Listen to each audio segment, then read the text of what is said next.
A continuación, tenemos la siguiente conferencia y también les indico que igual a través del chat pueden seguirnos enviando. Si algunas preguntas se quedan pendientes, los vamos a contestar a través del chat o se les enviaría a los correos de los diferentes profesionales que nos hacen la pregunta. A continuación tenemos, y me es muy grato presentarles al doctor Enrique Mendoza. Él es médico general de la Universidad de Cuenca, auditor médico y de la calidad de los servicios de salud de la Universidad Santo Tomás de Bogotá, con formación adicional en bioestadísticas, informática médica y psicología. Cuenta con experiencia de 20 años en aseguramiento de la salud, gerencia de servicios de salud, ambulatorios y el desarrollo de productos de asistencia médica. El tema es el papel del complejo B, la tiamina, piridoxina y la cianocobalamina en la inmunidad. Con ustedes, el doctor Mendoza. Muchísimas gracias. Buenas noches. Estimados colegas, primero comenzando esta charla con un reconocimiento a todos ustedes que seguimos al frente de esta emergencia sanitaria. La charla de esta noche es realmente interesante. Nos ofrece una perspectiva práctica, yo diría que también novedosa, podría causar algo de controversia en algunos, desde algún punto de vista, pero que creemos que puede ser aprovechada para el cuidado efectivo de nuestros pacientes. No solamente dentro del contexto de la actual pandemia, sino también de otros casos en los cuales procesos inflamatorios pueden deteriorar la inmunidad del paciente. Eso lo vamos a ir viendo esta noche. Antes de continuar, permítanme resolver aquí un problema técnico apenas. Un minuto. Creo que estamos por aquí. Bien. Vamos a comenzar.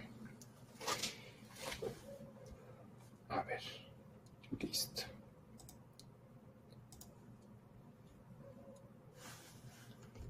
Permítanme confirmar. Sí, ahí estamos bien.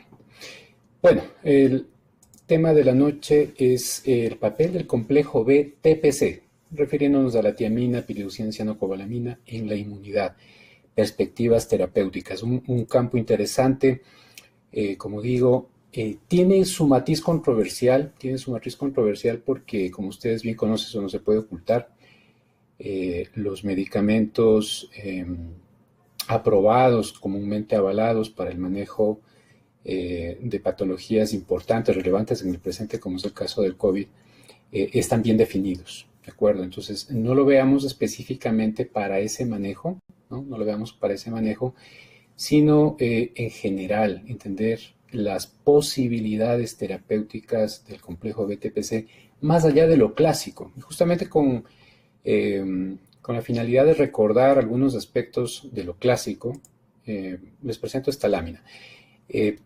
Típicamente este complejo de vitaminas ha sido utilizado como suplemento nutricional en estados carenciales. De eso pues hay una amplia experiencia. Recientemente, digamos en las últimas 3 décadas, ha habido un mayor uso por causa ya de condiciones específicas, caso por ejemplo de la cirugía bariátrica de tipo malabsortiva o mixta, ¿no? Restrictiva malabsortiva. Entonces, en esos casos está indicado el suplementar, ¿cierto? La dieta del paciente con el complejo BTPC, ¿ok? Otra indicación clásica es aprovechando su efecto analgésico. Recuerden ustedes que el complejo B, con esta combinación en particular, tiamina, piridoxina y cianocobalamina, nos ofrece un beneficio analgésico que podemos aprovechar en diferentes patologías. De hecho, las 3 vitaminas pueden actuar de forma sinérgica mejorando los resultados analgésicos.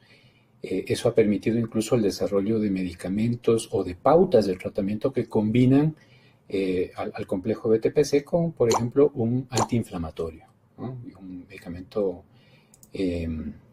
digamos, ya en ese sentido se convierte en toda una fórmula más efectiva.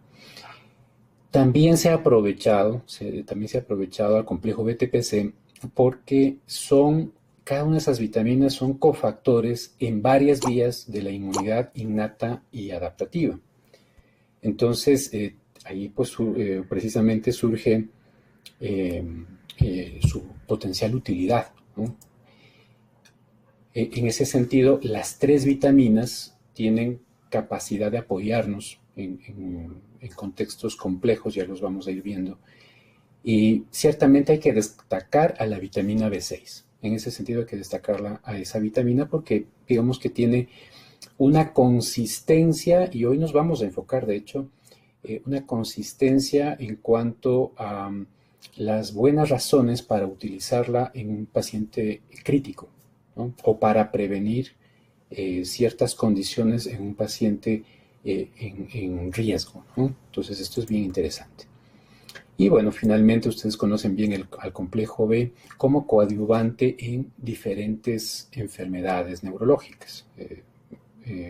Dentro del manejo de la enfermedad del dolor neuropático, por ejemplo, existe amplia experiencia, ¿no? Incluso se ha llegado a utilizar, existen también interesantes revisiones sistemáticas en el ámbito del manejo de trastornos del ánimo y de la ansiedad incluso. Entonces, el campo de acción siempre está, digamos que creciendo, explicándose mejor también respecto de las potencialidades de estas tres vitaminas. No vamos a entrar a revisar a detalle cada una de las funciones de las tres vitaminas por razones de tiempo, obviamente, ¿no? Pero sepamos o recordemos que en general estas tres vitaminas, tanto la tiamina como la piroxina y la cianocobalamina, tienen unas características pleiotrópicas, es decir, tienen capacidad de influir en la fisiología de diferentes procesos metabólicos dentro de nuestro organismo. Y dentro de esos procesos metabólicos, dentro de esas intervenciones, en fin, destaca de manera particular la piridoxina, ¿no? No quiero decir, por tanto, que debamos desconocer a la tiamina o debamos desconocer a la cianocobalamina en el ámbito de la inmunidad, ¿no? En el ámbito de la inmunidad. Cada una tiene su papel y esto es particularmente interesante y como indicaba al inicio, se puede aprovechar, podemos aprovecharlo a favor de nuestro paciente. Bien, esta charla pues está enfocada, esperamos tener la oportunidad próximamente de ir revisando cada uno de estos capítulos, ¿no? Pero en particular esta charla está enfocada al aprovechamiento del complejo BTPC, tiamina, piroxina, cianocobalamina, en el ámbito de la inmunidad, tanto innata como adaptativa. Hagamos un breve repaso para dar algo de contexto sobre la inmunidad en general. Una clasificación nos viene bien, ¿no? Capas de la inmunidad, también podríamos decirles fases o momentos de la inmunidad, ¿no? Las barreras físicas y químicas, en donde existe particular importancia la piel, las mucosas, el complemento, la inflamación, ¿no? Como elementos, como decía, primarios del proceso defensivo de nuestro organismo. La siguiente capa, la inmunidad celular, y una tercera capa, los anticuerpos. Ya vamos a ver cuando vayamos desarrollando la charla que en todos estos niveles algún papel relevante se le puede asignar a cada una de las vitaminas que estamos tratando esta noche. Otra forma de ver a la inmunidad, la forma clásica, la comúnmente utilizada en los textos, etcétera, es por la clasificación entre innata y adaptativa. Básicamente, y para resumirlo, también bajo esta clasificación, las tres vitaminas tienen un papel interesante, ¿no? Un papel interesante que se puede explotar. Hay que recalcar que la vitamina B6 tiene un papel preponderante, ¿no? Un papel interesante realmente. Algunos ejemplos de inmunidad innata, lo más básico, tos, el jugo gástrico, pero también a nivel celular, la actividad de los leucocitos NK. Aquí pues hace falta también citar la inflamación como un elemento de la inmunidad innata. Ejemplos de inmunidad adquirida, varios, ¿no? La coordinación que existe entre linfocitos colaboradores, citotóxicos, hay una serie de interacciones, como ustedes bien conocen, que influyen incluso la capacidad de producir anticuerpos. Estos son buenos ejemplos de inmunidad innata. Miremos a la tiamina. Miremos a la tiamina primero dentro de la inmunidad. En líneas generales, para brindarles a ustedes un resumen práctico, cuando los niveles de la tiamina son insuficientes en nuestro organismo, la respiración celular va a tender a la vía anaeróbica y por ende también pues a la acumulación de lactato, ¿no? Esto se debe a que se interrumpe el proceso de conversión de piruvato a acetilcoenzima A. Otro efecto que también es bien interesante y particularmente, digamos que focalizado el tema de la charla, es aquel que tiene que ver con la pérdida de la capacidad antioxidante dentro del metabolismo celular o una reducción de esa capacidad, porque, claro, el proceso de conversión de la fosfato pentosa a NADPH, ¿no? Que a su vez influye en el ciclo del glutatión, que es uno de los principales elementos que barren radicales libres, ¿no es cierto?, dentro del ambiente celular, se puede ver interrumpido con niveles insuficientes de tiamina pirofosfato. Entonces, aquí ya sacamos un elemento interesante. Y de hecho, ustedes recordarán, hace algunos años se popularizó, se llegó a utilizar, hubieron varios trials, en fin, de la terapia HAT, que se llamaba, ¿no? Que incluía la tiamina, ¿no? Incluía la hidrocortisona y el ácido ascórbico en el manejo de pacientes con sepsis. Entonces, claro, se reconocía justamente la ventaja de añadir a la terapéutica la tiamina por estos efectos, ¿no? Estos efectos, es decir, controlar este desequilibrio metabólico que nos lleva hacia una respiración que tiene una connotación negativa en un paciente con sepsis, y también a reducir el efecto de los radicales libres de oxígeno, de esas especies libres de oxígeno, en fin, sobre el tejido. Pueden dañar el tejido, como ustedes bien conocen. Entonces, aquí tenemos ya una pista interesante sobre el valor del complejo BTPC, comenzando por la tiamina. En resumen, la vitamina B1 tiene un papel antioxidante, entiéndase, protector de tejido. También tiene un componente modulador de la inflamación. Hay autores que han señalado como la deficiencia de tiamina, ¿no?, altera vías alternas de la inflamación, como por ejemplo complejo proteico NF-kappa beta, en fin. Y como ejemplo de la utilidad clínica, lo que les comentaba, la terapia HAT. ¿Okay? La siguiente vitamina, la B12. Esta es un excelente ejemplo de una vitamina pleiotrópica, es decir, que puede actuar en diferentes frentes. Es particularmente interesante en ese sentido. Ahora, en el ámbito de la inmunidad, las vías por las cuales la vitamina B12 actúa no está del todo claro, ¿sí? No está del todo claro, pero sabemos que a través de modelos tanto animales como de experiencia clínica en humanos, existen muchos beneficios de la suplementación con vitamina B12.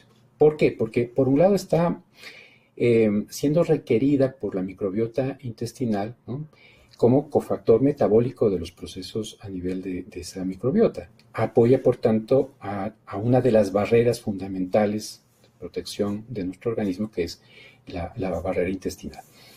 tiene relación con la proliferación, es decir, el incremento de número de los linfocitos T CD8 y también con la actividad de los linfocitos NK, las células asesinas naturales, que ustedes recordarán, pues tienen diferentes funciones, entre ellas la identificación de células que no están expresando correctamente antígenos de superficie, ¿no? Entonces, entre ellas las células cancerígenas.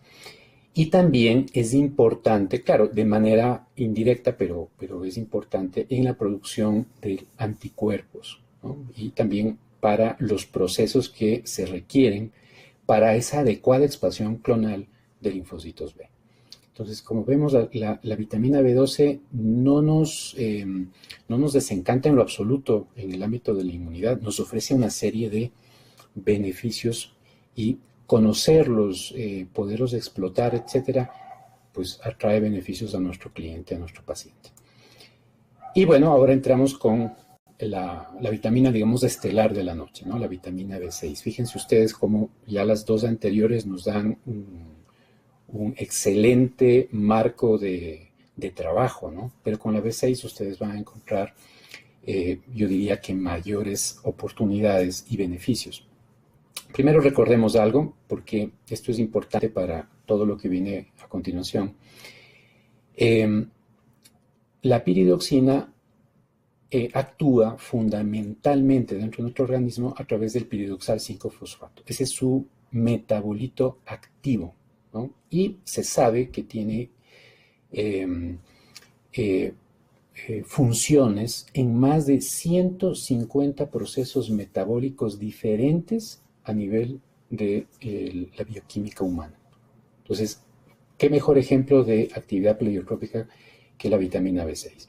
Eso aproximadamente es de como el 4% de todos los procesos metabólicos del organismo. Fíjense, la proporción podría parecer pequeño, pero solamente una molécula abarcar el 4% de todo el funcionamiento metabólico del organismo es realmente fabuloso. Entonces, la transformación se da, como decía, a piridoxal 5-fosfato, a este principio activo realmente nos vamos a referir cuando hagamos mención a la piridoxina, ¿no? Y claro, esta molécula, insisto, es la forma metabólicamente activa y más importante de la vitamina B6. Vamos entrando ya en materia, al condumio de la charla como tal, ¿no? Ya sabemos estos elementos claves, una importante participación en procesos metabólicos, y eso casualmente también tiene que ver con la inflamación. Pero la inflamación tiene dos aristas para la vitamina B6. Por un lado, la vitamina B6 participa modulando varias vías metabólicas asociadas a la inflamación, ciertamente, varias vías inflamatorias, digámoslo así. Pero también los procesos inflamatorios, ¿no? Un paciente grave, ¿no? Un paciente con sepsis, etcétera, diferentes casos. Un paciente, incluso se ha estudiado pacientes con artritis reumatoide, en fin, van a ver afectados los niveles del PLP o piridoxal 5-fosfato por causa de la inflamación. ¿Eso a qué nos lleva? A un agotamiento del PLP en el organismo y luego a una función aberrante del sistema inmune, una función aberrante que es necesario regular, es necesario controlar. Ese es un mensaje importante de esta presentación. Entonces, bajo ese orden de ideas, miremos algunos aspectos ya puntuales que son de interés y que casualmente tienen relación con la charla anterior del doctor Canelos. Primero, el PLP, ¿no? Este metabolito activo de la vitamina B6 tiene una relación inversamente proporcional a los niveles plasmáticos de dos citocinas particularmente activas, ¿no? Como son el factor de necrosis tumoral alfa y la interleucina 6. Entonces, fíjense ustedes cómo si bajan los niveles de piridoxal 5-fosfato, lo que vamos a tener en consecuencia es una Una función no regulada, inadecuada del sistema inmune, ¿no? En respuesta inicial sobre todo, con incremento de interleucina 6 y factor de necrosis tumoral alfa, lo cual atrae una serie de consecuencias de interés. Lo vamos a ir desarrollando. Por otra parte, el PLP es, para explicar todo lo anterior, ¿no es cierto?, es un cofactor del metabolismo del triptófano. Ya vamos a ver a dónde nos lleva eso, es bien interesante. También es un cofactor del metabolismo de la esfingosina, ¿sí?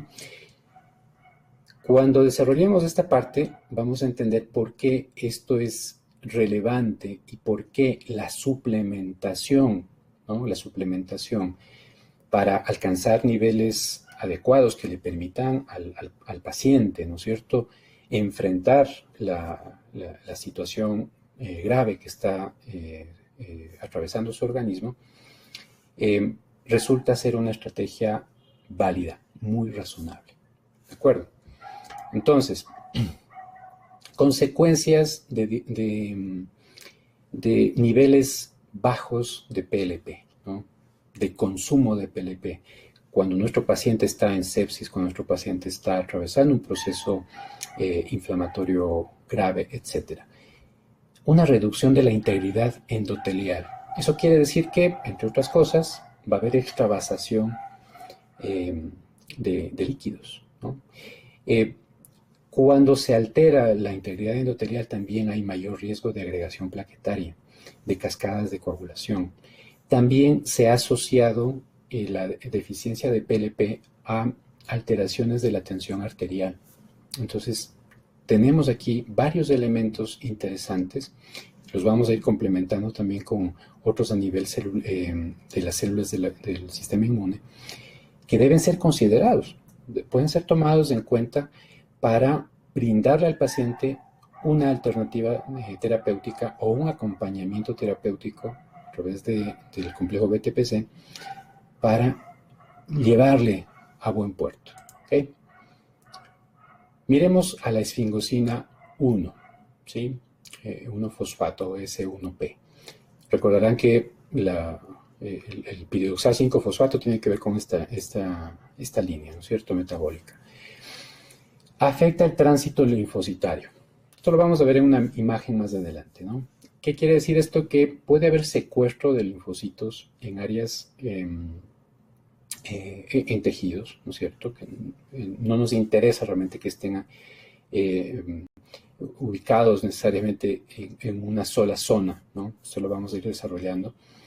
Ya habíamos hablado de la permeabilidad endotelial, ¿no?, como una consecuencia importante. La esfingosina 1-fosfato también se asocia a la producción de citocinas inflamatorias, por eso se explica IL-6 y factor de necrosis tumoral alfa.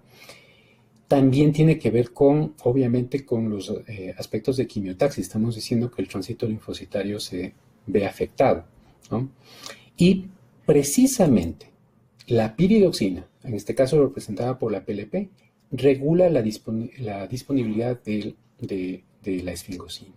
Es decir que, en otras palabras, para hacerlo más didáctico y simple, si puedo asegurar buenos niveles de PLP, de piridoxina, en el organismo de ese paciente que está grave, ¿no?, ese paciente que está en riesgo, puedo regular, ¿no?, puedo regular todos estos posibles efectos de la actividad inadecuada de S1P. ¿Okay? Entonces, la esfingosina 1-fosfato termina asociándose a ese secuestro primero de linfocitos en los tejidos, ¿no?, en los ganglios linfáticos, por ejemplo, lo que se representa clínicamente como linfopenia, ¿no? Ese secuestro linfocitario es marcado en varias patologías, ustedes bien lo conocen. También la esfingosina se asocia, como indicaba antes, a un incremento de la permeabilidad endotelial, por tanto, a riesgo de edema, ¿no?, riesgo de edema.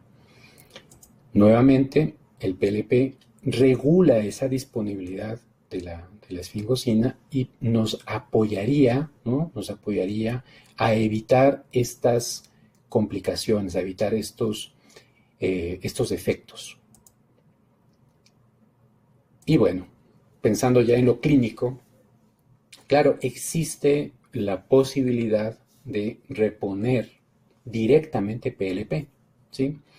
Sin embargo, los autores que hemos consultado para esta revisión están de acuerdo que en lugar de usar directamente PLP, convendría utilizar más bien piridoxina, ¿okay? Entonces, usted tiene las dos opciones y aquí en el mercado usted precisamente tiene a nuestro Neural 325000. Miremos un poco más para dejar claros estos aspectos sobre el papel del PLP, del piridoxal 5-fosfato, que es el metabolito activo de la piridoxina. Bien, primero, este es un cofactor, decíamos, del metabolismo del triptófano, que es necesario a nivel intracelular para la producción de NAD, ¿no? De esta manera, cuando no dispongo de PLP, cuando no tengo niveles suficientes, ¿no? Recuerden ustedes que los estados inflamatorios reducen la disponibilidad de piridoxina en nuestro organismo. Esta vía se ve afectada y, entre otras consecuencias, voy a tener una alteración en la producción de energía dentro de la célula, ¿sí? Adicionalmente, se sabe que este desbalance afecta a otras vías internas, ¿no? Dependientes de unos receptores, vamos a ir viendo. Entonces, bueno, aquí lo que les comentaba, ¿no? Baja el PLP, tenemos una alteración de la vía triptófano-NAD y el efecto es, primero, la acumulación de metabolitos de quinurenina, ¿no? Esta vía que es a veces tan compleja de estudiar, ¿no? Y como les decía, esta consecuencia, ¿no? Esta acumulación de quinurenina, de los metabolitos de la quinurenina, estimulan receptores intracelulares, ¿no? El de aril hidrocarbono, por ejemplo, que se asocian, eso sabemos ahora, a inmunosupresión. Imagínense ustedes lo que le ocurre al paciente, ¿no? Inmunosupresión a un incremento de interleucina 6, de factor de necrosis tumoral alfa y también interleucina 10. Entonces, si nosotros otra vez regulamos esos niveles de PLP en este paciente, podemos suprimir o controlar, modular estos efectos negativos, estos efectos deleterios, ¿no? Adicionalmente, hay otra consecuencia, y es interesante mirar esta consecuencia, ¿no? Puede haber un desbalance en la producción no tanto de la producción, sino más bien de la respuesta a la interleucina 1 beta, pero también puede haber un incremento de radicales libres y dificultad para esa célula de liberar a los radicales libres del metabolismo, lo cual nos llevaría ¿a qué? A daño tisular. Entonces, fíjense ustedes, puede resultar muy interesante considerar la suplementación con piridoxina en condiciones en las cuales existe inflamación, ¿no? Existen, por tanto, consumo de PLP, ¿no? Y toda esta cascada de eventos que nos llevan a complicaciones para el paciente. Bien, miremos brevemente, esta es la parte narrativa, ¿no? Brevemente algunos de los principales hitos que a lo largo de varios años, ¿no? Nos iban indicando, ¿no? Nos iban dando la pauta del valor de la piridoxina en el sistema inmune. Hay afectación de la actividad de los linfocitos T, esto tempranamente en 1984. En el 93 nos hablan de un tema interesante, trastornos de la diferenciación y maduración de linfocitos, con todo lo que esto implica. En pacientes críticamente enfermos, ¿no?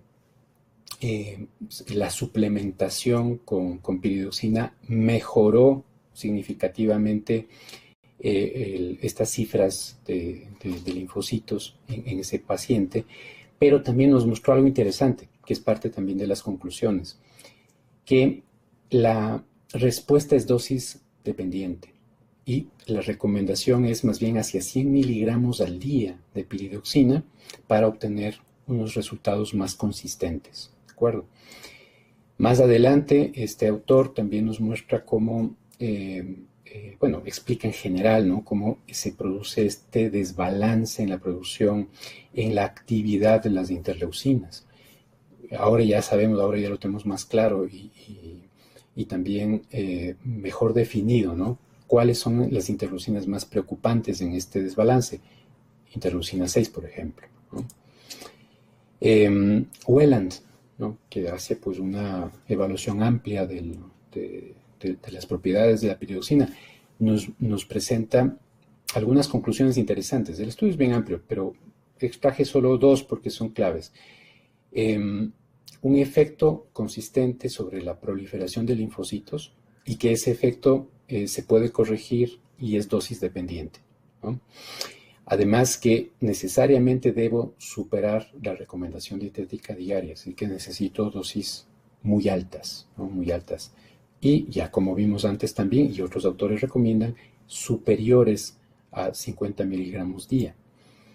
Desbaratz también lo hace, ¿no? Él se concentró más en la argumentación de por qué suplementar con PLP puntualmente en el paciente COVID. Este es un estudio bastante reciente y se explica bien por todo lo que vimos previamente, ¿no? Fíjense ustedes que él también nos lleva hacia esta justificación. Conviene más 100 miligramos que 50, ¿no? Y esos 100 miligramos, ¿esto por qué tiene importancia, ¿no? Son suficientes para regular esa tormenta, digamos, de interleucina 6 y de factor de necrosis tumoral alfa,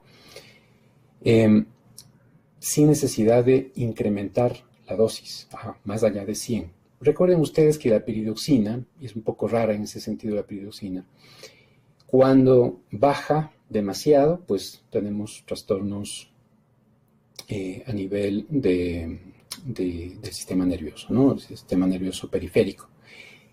Si brindamos cantidades muy excesivas, los autores no se ponen siempre de acuerdo, más de 300, más de 500 incluso miligramos día, también puede tener un efecto tóxico. Entonces, lo que nos dice Desbaratz, 100 miligramos. Con eso es suficiente para disminuir los niveles de interleucina 6 y de factor de necrosis tumoral alfa. En una revisión muy amplia, Gombard, reciente, a inicios de este año, nos muestra el papel de las vitaminas en diferentes áreas, ¿no? De estas tres vitaminas, bueno, de B6 y B12 particularmente, Gombard no hace realmente una revisión de B1, pero elementos claves, por ejemplo, la función citotóxica de las NK se puede mantener o potenciar gracias a B6 y B12. Son conclusiones bien interesantes realmente del autor. Que es necesario suplementar, ¿no? Es necesario suplementar con estos micronutrientes como una medida de apoyo para modular la inmunidad de nuestro paciente ya en infección o en riesgo de infección, ¿okay? Y bueno, vamos concluyendo aquí estos elementos, que son bien interesantes, la verdad. Primero, podemos encontrar una función del complejo BTPC en los diferentes niveles del sistema inmune, como lo hemos venido viendo, ¿no? Mención especial, claro, la piridoxina. Mención especial también, digámoslo así, la vitamina B12, aunque no conozcamos del todo cómo es que esto funciona, cómo esto se da, ¿okay?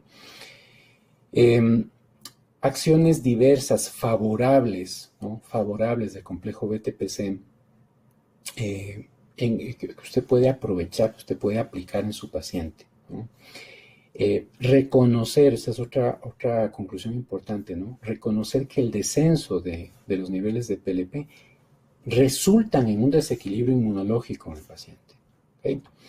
Y eso lo resumimos justamente en el estudio de Svarats de este año, en esta imagen, que es, yo creo que bastante práctica para que nos permita contrastar lo que implica tener niveles altos suficientes que le permitan al paciente combatir la situación grave que está atravesando versus una situación en la cual no estoy suplementando, que no estoy brindando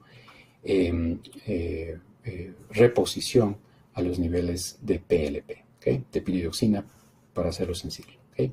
Entonces, elementos claves. Cuando hago una adecuada suplementación, ¿no? La proliferación de células inmunes se garantiza por un lado, ¿no? Pero a su vez hay unos niveles, una producción adecuada de interferón 1, que ustedes saben es un elemento clave dentro del combate frente a los virus, limitando su expansión, ¿no? Adicionalmente, permite el egreso, ¿no? El egreso desde ganglios linfáticos, desde los tejidos hacia la sangre de los linfocitos. No queremos tener secuestro linfocitario, ¿no? Y además linfocitos probablemente activados, ¿no? Que creen tormentas o problemas directamente en los tejidos en los que están siendo secuestrados, ¿no? A eso se refiere el autor. Otro elemento clave, importante, interesantísimo, un nivel de PLP alto favorece que las barreras endoteliales se mantengan intactas, menor probabilidad incluso de trombosis, aunque eso hay que verificarlo a través de más estudios. También de una tensión arterial normal. Entonces, este es el camino ideal, digamos, ¿no? ¿Y por qué no considerar la suplementación de forma activa? Esto ya podríamos hacerlo para discutir incluso en pacientes que sabemos que tienen más riesgo de tener niveles de piridoxina bajos. El paciente adulto mayor, por poner un caso, ¿no? Si no tenemos esta cantidad suficiente o estos niveles adecuados de PLP en el organismo, entonces se presentan complicaciones. Edema pulmonar, vasoconstricción, un exceso de secreción de citocinas, ¿no? Un exceso de secreción de citocinas, lesión tisular también, recuerden ustedes, por radicales libres, afectación de las barreras endoteliales, ¿no? Edema, riesgo de coagulopatía, etc. Hipofunción renal, entre otras posibles consecuencias. Entonces, y con esto terminamos. La suplementación nos ofrece grandes ventajas. Por un lado, las 3 vitaminas actúan favorablemente en ese sistema inmune. Las indicaciones del cuándo utilizarlo, claro, en gran medida va a estar en sus manos, en su buen criterio, ¿no? Con base, obviamente, en estos elementos teóricos y en la evidencia que lo respaldan también, ¿no es cierto? Apoyando a ese paciente en riesgo o aquel que ya está atravesando una condición grave. Y recordando además que el complejo B, ¿no? El complejo B, la tiamina, la piridoxina, la cianocobalamina, tienen en general un alto perfil de seguridad. No se han establecido, por ejemplo, dosis tóxicas de vitamina B1 y B12, ¿sí? En tanto que si usted mantiene o se estipula una dosis segura de B6, hablemos de esos 100 que nos recomiendan al menos ya 2 autores, ¿no? No corremos riesgos de toxicidad durante su utilización. ¿Okay? Entonces, bien interesante cómo podríamos aplicar todas estas medidas en favor del paciente. Y recuerde que contamos justamente con el producto Neural 3 25000, ¿no?, que contiene las 3 vitaminas, una dosis generosa realmente de vitamina B6, ¿no?, 100 miligramos, de B12, 25 miligramos o 25.000 microgramos, excelente también. Y bueno, el soporte o el apoyo para una fácil administración, la lidocaína, ¿no?, una administración no dolorosa. Listo, muchas gracias. Podemos iniciar las preguntas si es que existen de parte de los asistentes. Muchas gracias, doctor Mendoza. Excelente su conferencia. Hemos aprendido bastante el uso de estas vitaminas. Tenemos una pregunta. Dice, doctor, ¿los resultados varían dependiendo de la vía que se use para la administración? Sí, hay bueno, por indicación, ¿no? Por ejemplo, por indicación podemos mejorar los niveles por la vía parenteral, ¿no? Muscular o intravenosa están dentro de las opciones. Por vía oral, sí hay aplicación. Recuerden que esta charla no es que está enfocada específicamente a sepsis, por ejemplo, a COVID tampoco, no necesariamente. Entonces, no es que no sirva la vía oral, ¿no? No es que no sirva la vía oral, pero si queremos tener un efecto consistente, rápido, y además 100 miligramos, por ejemplo, diarios de piridoxina, necesariamente necesitamos la vía parenteral. Muchas gracias, doctor. Al momento no tenemos más preguntas. Nuevamente le agradezco, doctor, por su excelente conferencia. Agradecemos mucho también a Laboratorios Gutis, que son los auspiciantes en esta noche, ya que sin la ayuda de la industria farmacéutica no sería posible esto. Muy amable, doctor. Una pregunta más ahorita antes. Dice, ¿cuál sería la posología de Neural 3? Ya, correcto. ¿Cómo se está usando, etcétera? Recuerden ustedes, déjenme ver si tengo por acá. Debemos asegurar también un patrón de tratamiento. A ver, permítanme.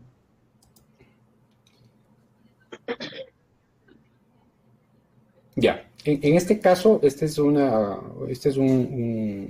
estudio en paciente, entiéndase, críticamente enfermo. Estaba el paciente en terapia, ¿no? Allí se llegaron a utilizar durante 14 días, ¿no? En realidad no habría inconveniente de mantener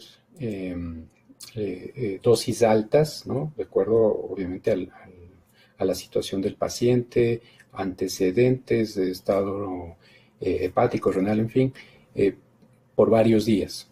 Seguramente la pregunta va por el lado de que usualmente este producto lo utilizamos de forma semanal, ¿no? Una aplicación semanal.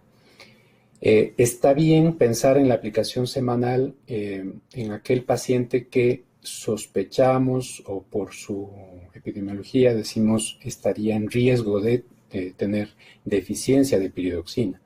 Pero si ya tengo un paciente críticamente enfermo, debería administrar diariamente. Han habido varias pautas. Por ejemplo, colegas han utilizado 3, 5 días continuos el producto. Recuerden también que tenemos a Neural 3 10.000, también esa es pues otra presentación. La variación es ahí en la cantidad de cianocobalamina. ¿Okay? Bien. Muchas gracias, doctor. A ustedes, muchísimas gracias. Una buena noche. Gracias. Hasta luego.